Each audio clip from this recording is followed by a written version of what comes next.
Undoubtedly, we have all had a very interesting 2020 this year, and I think that that's saying the very least. And before we get started today, I want to take the opportunity to thank every single one of you for taking the time out of your day to watch one of my videos. I won't insult your intelligence by pretending that you also didn't live in the year, and regardless of what your thoughts are on the current state of the world and where it's going in the future, I hope at the very least you got some enjoyment out of my videos and even took a little bit from them. That being said, this channel's only been active for about 7 months and we've already covered a wide range of topics. In that time, we've covered everything from Japanese porn stars to monkey sales in 60s America. Was a simpler time. In the process of making these videos, many people have either helped by contributing to certain topics, production, answered questions I had, or have helped me search for topics in general. In this short time frame, a lot of new information has popped up on previous topics that we've already discussed. For the sake of simplicity, I'll have timestamps below so you can jump to your favorite topics, but for my year-end special, I'll be giving any updates that have come to light on the topics that I have covered this year. So as a quick side note, not every video I made this year is going to get an update today, and depending on the subject matter, they might get combined into other ones, if only for time's sake and my own sanity. Before we jump into the thick of things, like I said earlier, I received a lot of help on videos from people, so quick shout out goes to Wrestling Bios helping to point me in the right direction for wrestling information all throughout the year. Jammin and Sam Miller for letting me use a lot of his tracks throughout this year as well. And finally, the Psycho Gamers 15 for the support, advice, and most importantly, friendship. So undoubtedly, these are excellent channels that you should not only watch, but subscribe to. And to be clear, these are not the only shoutouts I'm giving, as I do have more coming along later in the video. You can honestly think of this video as more of a thanks to all of you for enjoying the content. Let's keep things light and rebellious with my 2020 year-end Rebel Lite update and special. So let's start near the beginning. My second video I ever made on this channel was the losing a limb coincidence in anime and wrestling.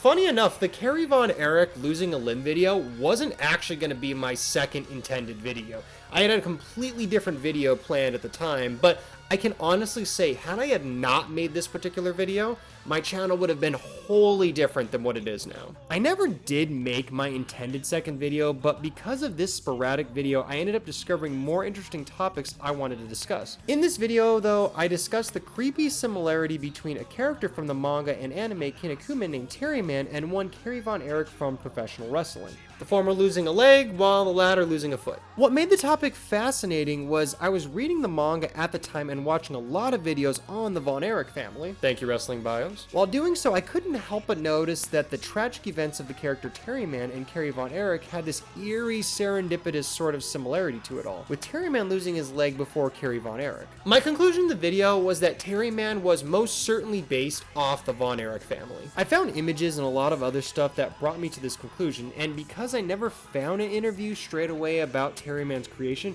I had just assumed I was onto something. And egg on my face, because I then found out an hour later that he was actually based off of Terry Funk. Yeah, it's pretty obvious. To oversimplify, Terry Funk was a very popular wrestler many years ago in the US and Japan, even around the time of Kinnikuman's creation. And both names are Terry, for fuck's sake. Really, I chalk this up to my inexperience for doing thorough research at the time, for not being able to properly note that Terry Funk served as a major inspiration. Not a great excuse, but it's the one that I'm clinging to. I'll concede that Terryman is based off of Terry Funk, right? However, I'm still gonna contest that the Von Erichs did play a major role in Terryman's character. This image of David Von Erich with Terryman trunks was the smoking gun that I didn't touch on too much in the video. Being 100% transparent, I actually found this image in the middle of editing the video. In the manga, Terryman had a very similar moveset to Terry Funk, and both men actually resided in the same areas of Texas. However, I still feel Terryman is an amalgamation of Kevin and David Von Erich, while also mixing in Terry Funk. Before we move on to the next subject, I want to just stress that after finding the link between Terryman and Terry Funk, my fucking OCD was going crazy wanting to talk about this subject again, so you can imagine just how much relief I feel now that I've finally been able to properly update this subject matter. and basically put it to bed. Next, I want to go over the two most popular videos on my channel, the stories of both Rika Nanase and Asami Joh. Before we go any further, I want to give a special shout out to my buddy and friend Norman, who went above and beyond in helping me obtain updated information. Like me, he's a big fan of Car Ranger and tokusatsu in general, and I can honestly say that without him, I don't even know if this episode would be possible. So, Norman, from the bottom of my heart, I want to thank you for all the time, effort, and research you put into doing this. Seriously, it means a lot. To give Norman a follow, and you should, his Twitter handle is @SpideyWriter4, and you should go do so now during the video because he posts a lot of great stuff on tokusatsu in general. Once again, thanks, man. Now, since the release of Who is Rika Nanase, there has been some new information that has surfaced in regards to her. So, researching some old Twitter posts, we found multiple postings in regard to Rika Nanase that she may have in fact gotten married or was looking to get married sometime in 2010. Now, keep in mind, this is the internet, and anybody can and will post wherever the hell they want to. So, as for the Twitter posts, I would look at those as maybe anecdotal at best, possibly having some truth to them. When looking at the Twitter for former yellow racer of Car Ranger Yuka Motohashi, we stumbled onto a semi-recent picture of most of the Car Ranger cast with a familiar-looking person at the forefront. With no names attached, we came to the following conclusion. This could either be Rika Nanase or the series director of Resha Sentai Toker, Fumi Arakawa, as both do look similar to one another. If this is Rika Nanase, I could genuinely buy that this is a more older version of her. Fumi Arakawa has stated that they would love to do some sort of Car Ranger reunion or special like that, so fingers crossed that happens because that may be the only definitive way that we actually find out what happened to Rika Nanase. Hey, what's up? Merry Christmas. I'm actually shooting this on Christmas morning right now, and I'm in the process of finishing up editing this video that you're watching, and I got some information that, in fact, that was Fumi Arakawa. So, unfortunately, that lead is a bust. However, we do have some more information we can still go over. So, make sure to enjoy the rest of the video. Moving on a bit, we come to potential Rika Nanase films post-Car Ranger. After doing some digging, Norman was able to uncover a film I had missed in my initial research entitled Open House. This movie is currently hard to find but is unlisted on Rika Nanase's IMDb wiki page as well as other Japanese wiki and informational sites, similar to the movie Baby I had uncovered in my preliminary research. So it's entirely possible that Rika Nanase continued to work in smaller independent type films post-Car Ranger, which could explain why her filmography is just so hard to find.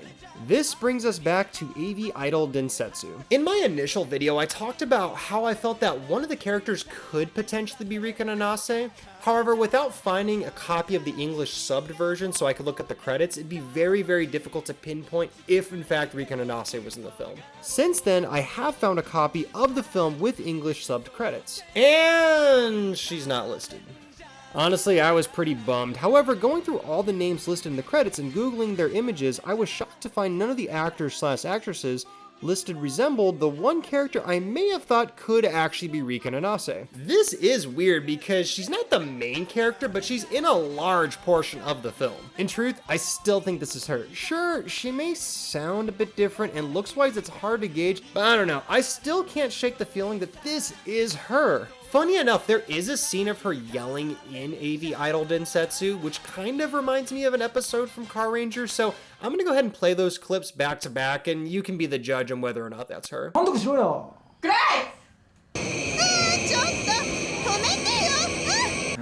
난다 사람아. 이까 내따라!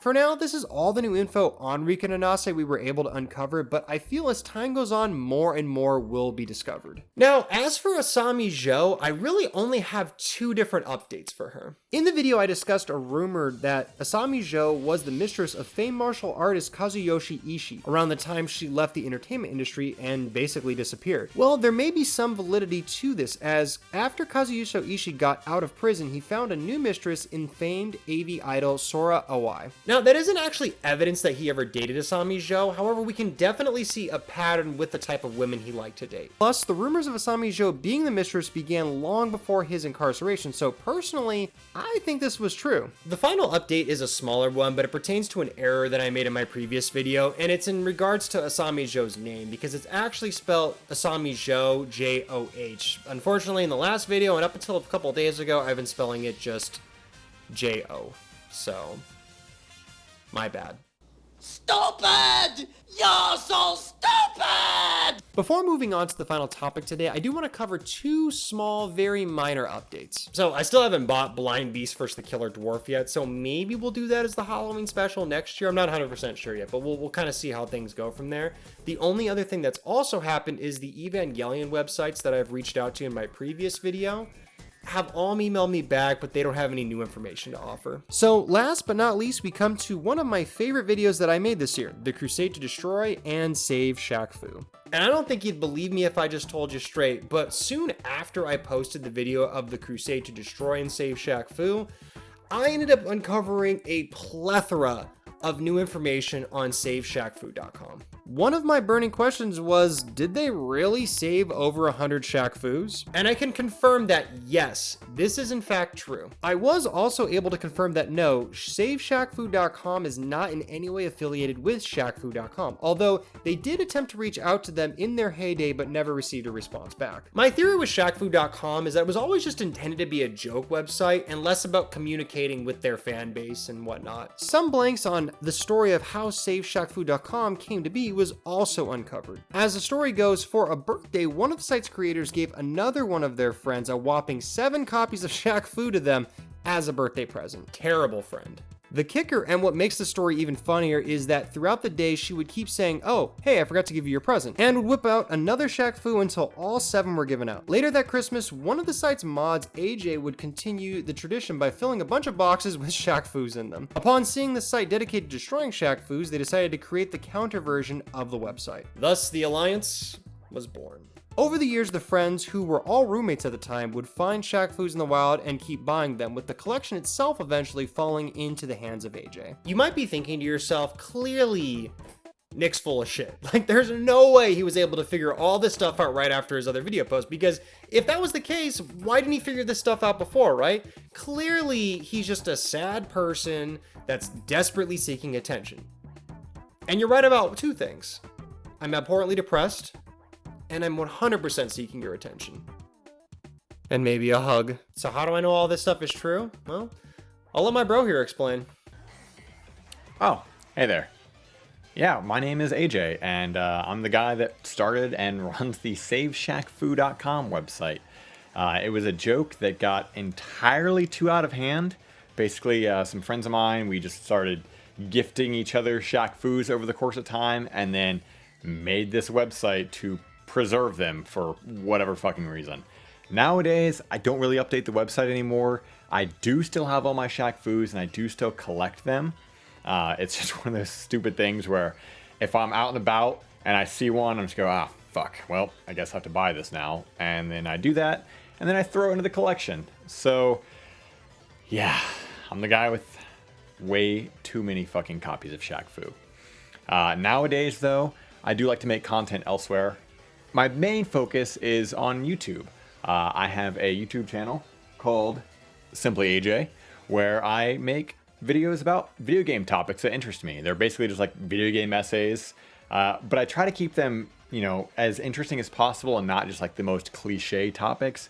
It's just stuff that's really personal to me, whether it was things that I grew up with or just dumb little thoughts that I've had over the course of time. And I try to get those out every Tuesday if I can, but that's pretty much all I got. That's all that's it. Go find me at youtube.com/simplyaj or on Twitter at twitter.com/AJMcGuckin.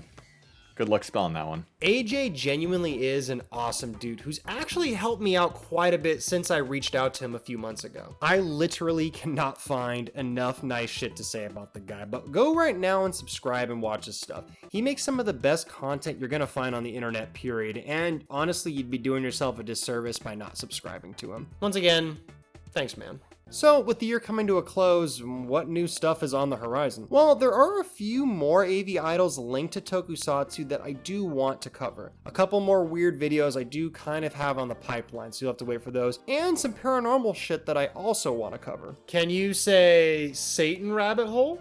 And a literal plethora of topics that I can still go over. Year 1 of Rebel Lite is only halfway done, and we still have a shit ton more topics left to cover. So make sure to keep things light and rebellious, and I'll see you all in 2021.